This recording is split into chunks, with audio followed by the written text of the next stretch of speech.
What's up, everybody? It's me, James, coming back with another video. This one, as the title will soon say,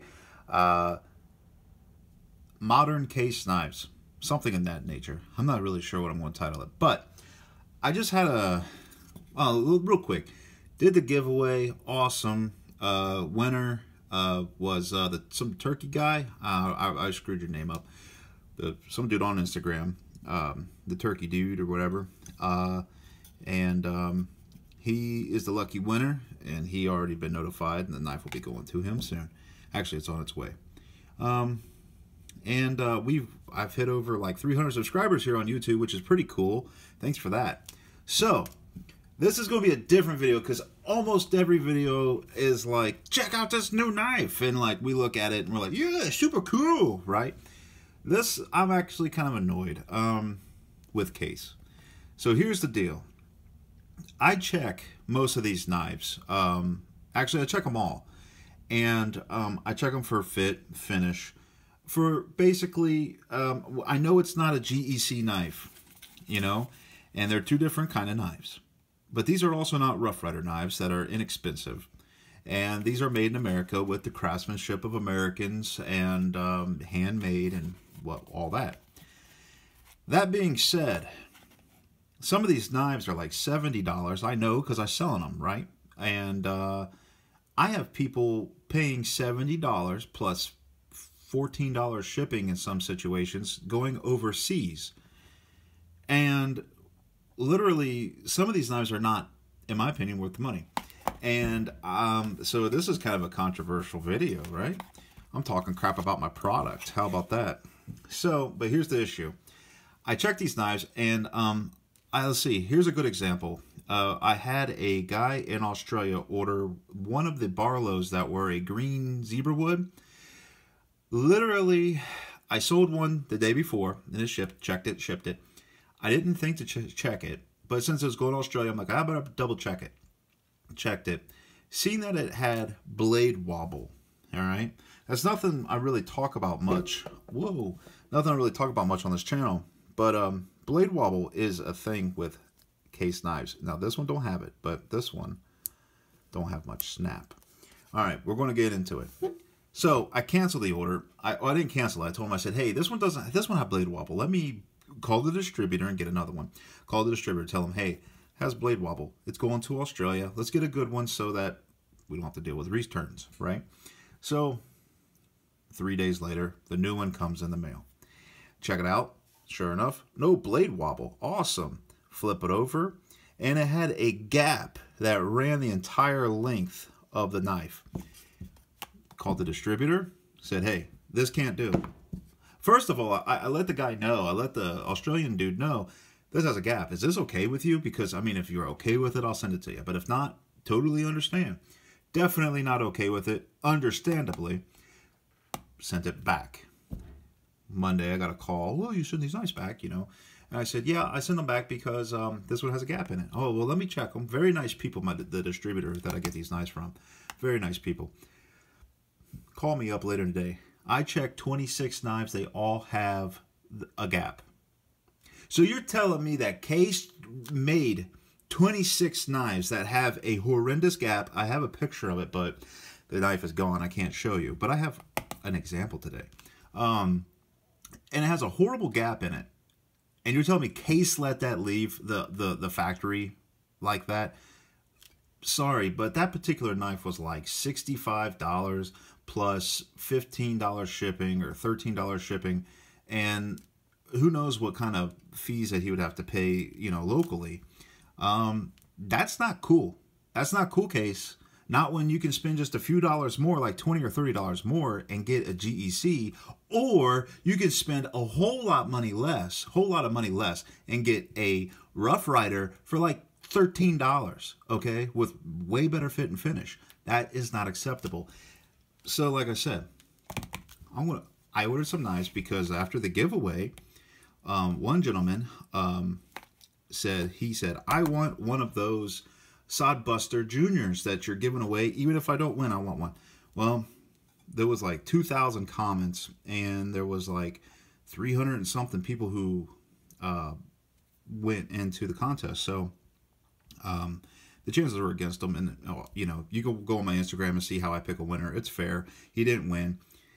I didn't email him either. He emailed me, said, "Yep, send me one of these knives." I said, "Okay." So I ordered them up, and they showed up today. I think this is it, right? Brown bone. Oh, here it is. So it showed up today. Now I ordered several of them. Okay, actually I only ordered 3, but out of the 2, there was 2 good ones, and then there was this bad one, and I sent him a good one. Well, I'm going to send him a good one. But let's just start with this one because I don't really think this one's all that bad. But we're going to just start. So, Case, you might be watching, and I don't care because honestly, you guys need to step it up. And your customers are requesting things. You need to listen to them. Here's the beef jerky knife or the bacon knife. Pretty cool. The one he's getting has a lot more white on the edges. Very cool knife, right?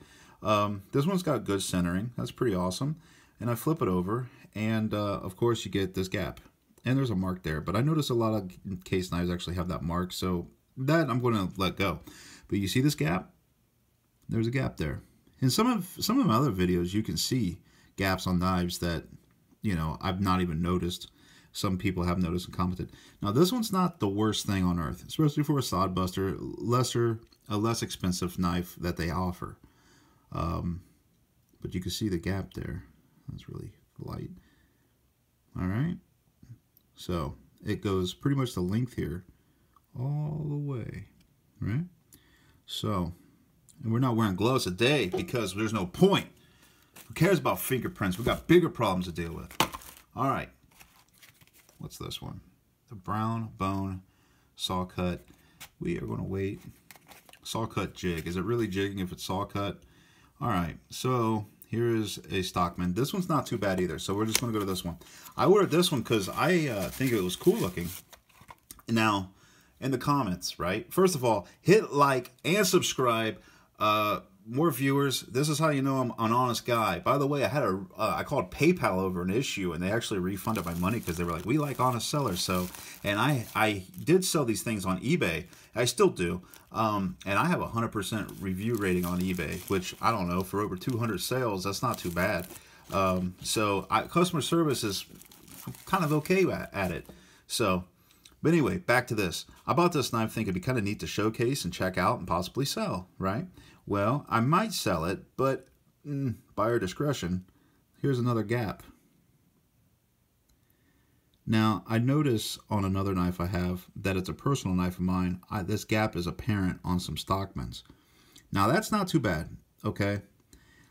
Would you let that slide? In the comments, how about that? Write in the comments, would you let that gap slide? There's no other gaps here that I can tell. These are pretty nice. It's like an optical illusion from the shadows of the knife. That's a little gap, all right? Little gap, you see it right there. Does that pass? So gap A, how about we play a game? Gap A. Does gap A, no, right there. Does gap A pass inspection? Does gap B pass inspection? Write it in your comments, right? Not yet, though. We got more. All right, so let's see what's up. How about gap C? All right, gap C. Now, I checked this out, right? Doctor's knife. I haven't got one of these in. I figured I'd try it out. Gap C. Does gap C pass inspection? I'm going to say, without a shadow of a doubt, gap C does not pass inspection. But does it pass your inspection? Dude, does this bother you? Because this bothers me. As a knife collector, I don't want to see that on a knife, okay? Especially when I spend over $50 on a knife, I don't want to see a gap that runs the entire length of the back spring. Not digging that. Oh yeah, not only running the length, it's running over here too on the bolster end. Not cool, Case. Not cool. Why is this leaving your factory? The knife is center. Let's check for... This is how I open them without fingerprints, guys. Just to let you know. Okay, we got no wobble. So, does that bother you? Does that gap bother you? It bothers me. I am not digging that gap. That's a big one. no go. So gap A, gap B, and gap C. The other issue I see besides the wobbly knife thing is the lack of a snap. I had a knife. I wish I took pictures. I got some pictures, okay? There was another comment that I said, they said, I got a Rough Rider knife. I wasn't really impressed by the quality. And I said, well, you know, Rough Rider ain't bad for the money. I've seen some pretty bad case knives. And they were surprised by that comment. And I guess you got some good case knives, you know, and in all fairness, too. I want to be fair. When you buy a case knife from me, it's going to be half decent. It's going to be more than half decent. It's going to be a decent knife. But here's the thing. I see a lot of knives that you don't see. Like I see, like for example, that doctor's knife. I'm not selling that. That's going back. I see stuff that you don't see. I'm going to show you this. And maybe I'm going to start doing like the worst of case reviews or something so that people can actually start seeing what I'm seeing.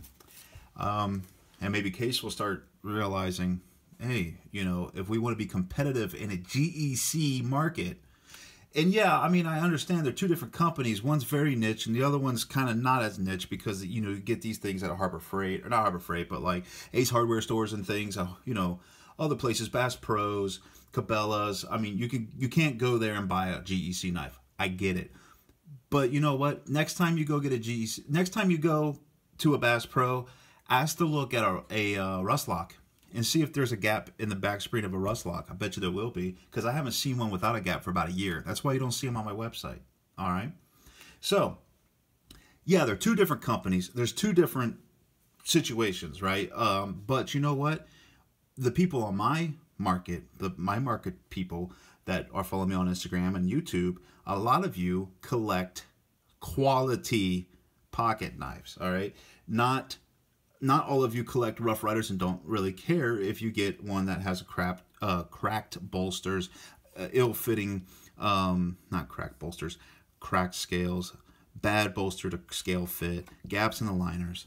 Some of you don't care about that. Some of you aren't picky. But for a lot of you are GEC collectors that say, hey, I want to diversify my collection. Let's go into one of America's oldest and most trusted knife brands, Case Cutlery. Right. Okay. So there is some crossing of the market.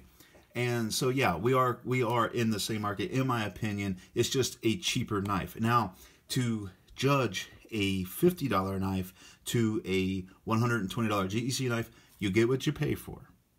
All right. There's not really much arguing that. But, you know, you get what you pay for. But when how do you say it? When you start getting up into the $70 range, all right, $70 and $80, like remember those $120 what were they? The brown dyed giraffe bone knives, the exotic series. I had one that was crap. $120 for a knife. It was a Barlow and it was crap. Are you serious? 120. Now you're in GEC category. Why did that knife leave the factory? There's no excuse for that. Okay, so back to it. Case, pick up the quality control because it's getting bad. I'm starting to see more and more bad knives. Now this one's going to really be like, are you serious? All right, back to what I was saying. There's so much stuff to really talk about that I'm going to. You know what? Watch Case be like, screw this guy. And I won't have any knives to sell. That'd be horrible, wouldn't it? Hey, you'd be the first to know about it, though, if that happened. Look at that. Ain't that a pretty knife? Yeah. It doesn't really match, but it's close enough. You know, they're not, like you said, they're not GECs. They're cheaper. This was a chrome vanadium mini trapper. Now, I can see right here the blades aren't exactly center, but you know what? This might be a user. I'll let this one pass because it's going to be a cheaper knife. It's like, you know, right at the $50 mark, especially with the discount on my website. You know, 5% off makes it even cheaper.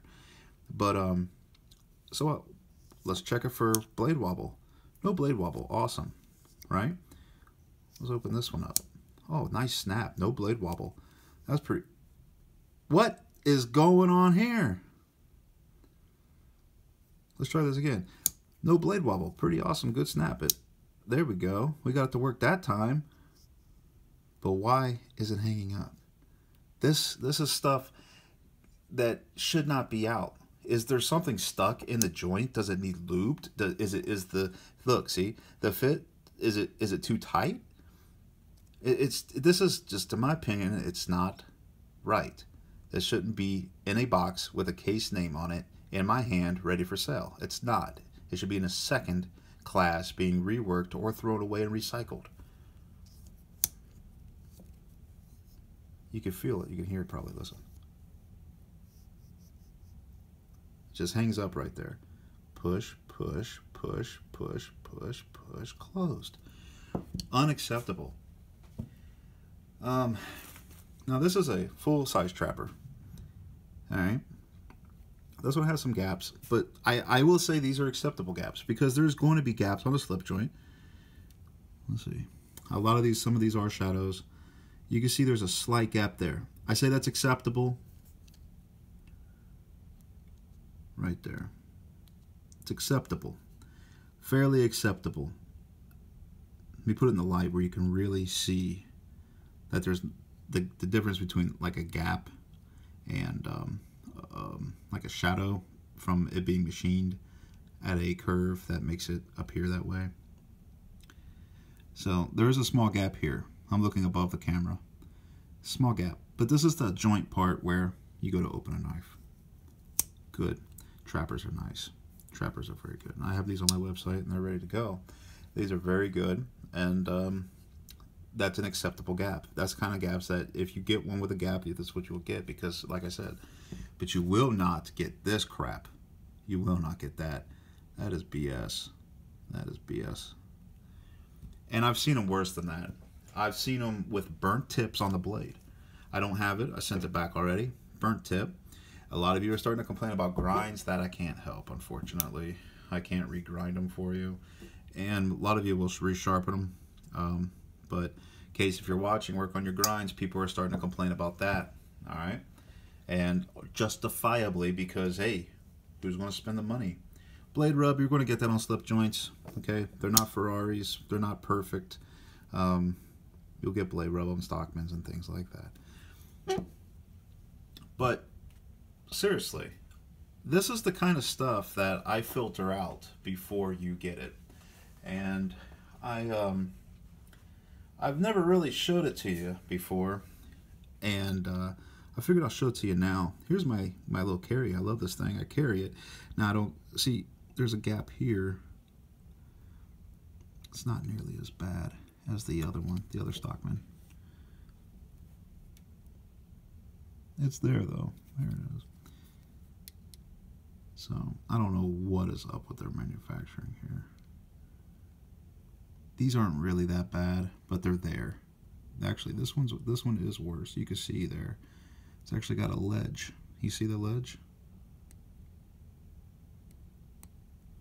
There's actually a ledge there. Look at that. This one don't have it. You can see the gap, but there's no ledge. Guys, it's crazy. The sad part is I don't think Case is going to learn until people quit buying them. And I don't suggest quit buying them because that totally kills my my fun. The problem is you guys need to tell Case. For example, if you buy something from somebody else, a lot of people don't test they don't check them. If you buy something, take pictures, send it to Case.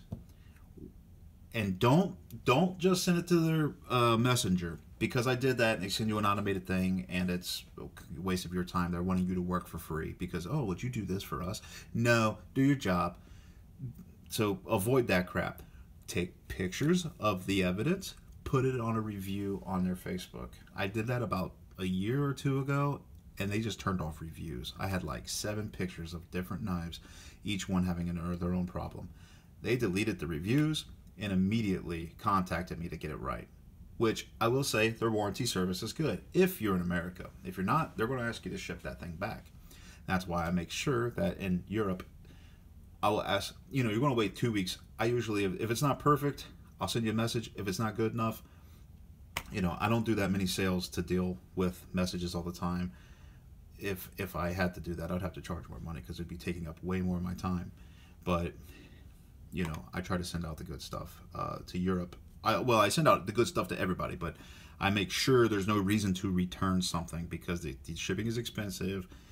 You got to wait a long time. You have to pay import fees. It's just nuts. So I try my best to make everybody happy, but I, you know, like this one, if I didn't have checked it, it might have got out.